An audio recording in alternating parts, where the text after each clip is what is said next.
थे जो 2-3 साल पहले जो होते हैं वो करंट जीबी को स्टैटिक में आ जाते हैं, एक होती है स्टैटिक जीबी, करंट तो क्या चेंज होती रहेगी।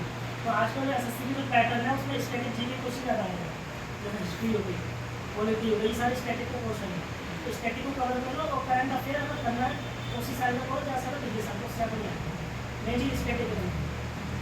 जीके में अगर एसएससी स्टेनो 50 में से अगर 30 भी लिया है 30-35 तो टॉप पर आ जाएगा, क्योंकि 30 नंबर के एसएससी स्टेनो में बहुत बड़ी बात है। इंग्लिश में अपने 100 में से 80 या 90 आराम से आ सकते हैं, आराम से लिखते हैं। और इसमें लोग लिख भी आते हैं 50 में 45 46 और जीके में जो 30 से 35 में लिया तो टॉप करने को आ सकते हैं। मतलब ये व्हाट्सएप है, फेसबुक है, इंस्टाग्राम, इसे अनइंस्टॉल कर दो एकदम। और शादी विवाह बिल्कुल भूल जाओ, दोस्त की शादी के, चाचा की शादी, किसी की मगर की शादी, एकदम पढ़ाई में लग जाओ पूरी तरह से। इन चीज़ों में बहुत समय बर्बाद होता है। स्टेटस लगाएंगे बार उसको चेक करें कितने लोगों ने सिंग किया बार। देखो मैं इसी बात को बताऊं, दोनों ही भाई संजीव और राम यादव 2017-18 में तुम लोगों पे ना एंड्रॉइड फोन, लेकिन इन दोनों भाइयों पर कीपैड वाला फोन। बस इतने पूछने के लिए सर पढ़ा रहे हैं कि नहीं पढ़ा रहे, और बाकी सिलेबस लग गए हैं ना, तब अपनी सैलरी से लिया है फोन, वो भी एंड्रॉइड। और बहुत ही कहने पर राम ने तो ज्वाइनिंग होने के बाद भी बहुत दिनों बाद था, मतलब उसके साथ के भी बहुत जने कह रहे यार मतलब क्या यार फोन तो बदलू तब। तो क्या है, अच्छा दुनिया की जो बातें हैं या फिर साथ संबंधी की बातें हैं वो तो कभी ना हट रही, लेकिन जो तुम्हारा समय बीत रहा है वो बहुत नष्ट हो रहा है, समझ रहे हैं ना, बहुत ज़्यादा नष्ट हो रहा है। और किसी पैसे की, कपड़े की, दोस्त की, घर गृहस्थी, किसी की कीमत ना है, मतलब समय की बहुत कीमत है। समय बता दिया, बहुत सारा समय में निकल जाता पता नहीं चलता, लेकिन फोन चलाने के बाद में भी माइंड ठीक नहीं रहता और ज़्यादा इरिटेट हो जाता है। अब तुम अगर पढ़ाई करोगे, सही से करोगे पढ़ाई, तो तुम खुद में खुश होगे जैसे तुम्हें क्या मिल रहा है। तुम किसी को गुस्सा भी नहीं करोगे, अपने आप को भी नहीं खुश होगे, टेंशन भी नहीं होगी। और तुम सही पढ़ के दे रहे हो ना, तो अपने आप को खुद जज करोगे कि मैंने आज कुछ किया।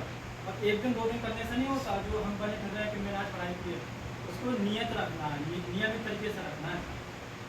देखो सारे काम बाद में, मैं आपको बता रहा हूँ, सारे काम बाद में कोई भी काम है, अगर आप पढ़ाई सिस्टमेटिक तरीके से करोगे तो बड़ी खुशी मिलेगी कि मैंने कुछ किया, मैं आगे बढ़ रहा और मैं सिलेक्शन ले लूँगा, इसमें ना से अगले में फिर आप अपने और दूसरों की कंपेयर कर लेंगे। अगर आप कुछ पढ़ोगे उससे नौकरी नहीं लगने वाली। कंपटीशन की तैयारी जो है ना वो एक तरह से ऐसे जैसे आप रेंट पे रह रहे हो, उसका जैसा आज यहाँ रेंट पे रह रहे हो तो उसका तुम्हें हर बार रेंट, हर डेली रेंट देना पड़ेगा उसका। तो तुम आज नहीं दोगे, कल नहीं दोगे, महीने नहीं दोगे, तो पीछे वाला जो टाइम में है ना वो पहले से दे रहा, वो आपसे ज़्यादा दे रहा, तो आगे नहीं दे रहा। ये डेली का जो भी करने पड़ेगा, कंटिन्यूटी बनाए रखो, तभी दे पाओगे। कंपटीशन की तैयारी ऐसी बहुत ज़्यादा परेशान होने की जरूरत भी नहीं है, सही से करोगे आराम से हो जाएगा, है ना। सबका एक टाइम होता है, सबका एक टाइम होता है, किसी की उम्र नहीं निकल रही है ना, कोई हारता नहीं है, कोई जीतता नहीं है। बस अच्छे इंसान बन जाओ, मेहनत से पढ़ाई करो, जो कर्तव्य बनता है अपना। जब या तो हम पढ़ाई ना करें, छोड़ दो पढ़ाई, नहीं करनी ढंग से, तो फिर क्यों पैसा खराब कर रहे हो। तो पढ़ाई कर लो तो अच्छे से करो, सीरियसली, है ना। सब अपने साथियों से ये कहना चाह रहा हूँ, फेलियर से मत डरना। कई बार होता है कि मतलब लगातार 2-3 4 एग्जाम हमारे फेल हो जाते हैं, तो अगर आपने उसी समय छोड़ दिया तो अब तक की जो मेहनत करी आपने सब बेकार जाएगी। और हमारे दुश्मन चाहते भी तो यही है कि हम छोड़े बैठ जाए, हम क्या उनको मौका दें। हम तो किनारे पर मतलब किनारे पे कभी ज़्यादा नंबर तो कई एग्जाम में फेल रहे हैं, तो ये नहीं कि तैयारी छोड़ दी। अगर तैयारी छोड़ दी अब तक की सारी मेहनत, सारी जो भी आपने मेहनत करी सब बेकार है। बस लगे रहो, भैया तो जैसे बताते हैं हमको, भैया की कहने पर चलिए, बिल्कुल टाइम पास मत करो, सबके साथ लगो, 100% लगो। किस्मत भी कब तक खराब होगी, कभी तो साथ देगी। एक बार वो भी जो सीनियर बच्चे हैं जो कि बहुत ही मेहनती और किसी कारण से रह गए, एक बार उनका भी जोरदार ताली के साथ स्वागत करते हैं।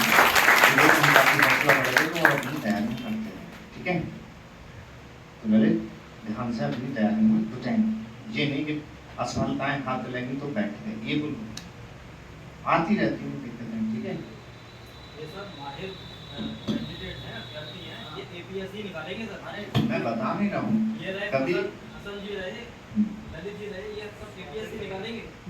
भाई का बहुत दुख हुआ कि जब उनका देखा कि तबीयत इतनी खराब नहीं कोई बात नहीं सर, जब हम इसको लेकर आए थे तो रिटर्न इसको लेकर आए थे तो पर भैया की बहुत ज़्यादा तबीयत खराब थी और लेकर आते ही भैया का हाल पूछा तो भैया हॉस्पिटलाइज हो गए थे और इतनी तकलीफ थी इनको, बैक में प्रॉब्लम हो गई थी कोई, ठीक है, इतनी तकलीफ थी, हॉस्पिटलाइज तुरंत स्किल देकर आते ही हो गए थे और फिर भी इतनी प्रॉब्लम के बाद भी स्किल देने का ये अपने आप में बहुत बड़ा अचीवमेंट है कि कोई व्यक्ति।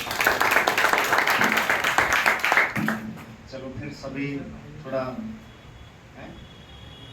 हाँ, एक बार सभी आर्यवर्त सोठन परिवार के लिए जो लगे हैं वो और जो लगने वाले हैं वो सभी का जोरदार ताली के साथ स्वागत है। और आज का जो कार्यक्रम है यहीं पर समापन करते हैं क्योंकि इनके भी कॉल वगैरह आ रहे हैं, डॉक्टर भी जाने हैं, समय से निकलेंगे, ठीक है।